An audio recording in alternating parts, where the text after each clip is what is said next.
Yes, a bit of a learning curve, but I think many people can win in the hobby, even just starting small.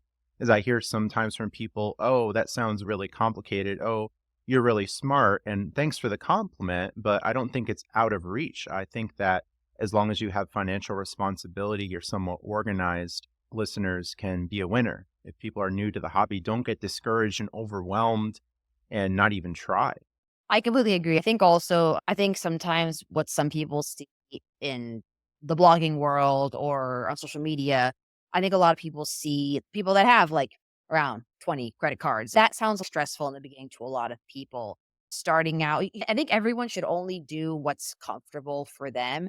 And if that means having 3 credit cards, if it means having five, as long as you're strategic about it, there's still some benefit you can get from just having a couple of cards to start. Maybe you grow it from there. I think so often the idea of having so many is so stressful that sometimes people don't even start.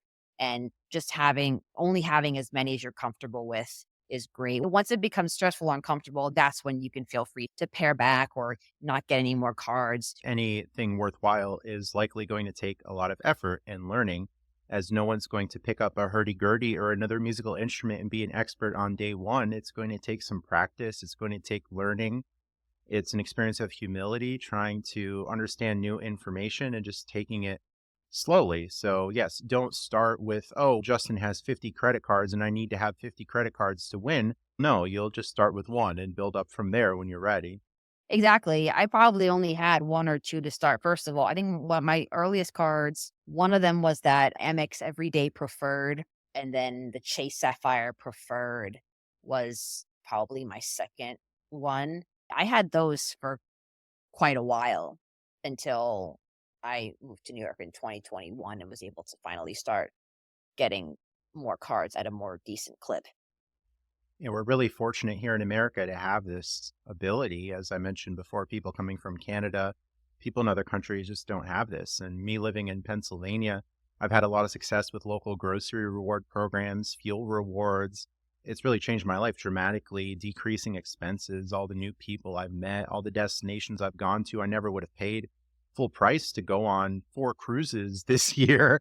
I don't even know if I'd ever go on a cruise and pay $2,000, $3,000 to take cruises. But since I have the opportunity at such low cost, I'm happy to do that. And similar to your flights to Europe, I don't think you were going to fly overseas and have to pay for it. But hey, points and miles, we'll go ahead and do it and have some fun.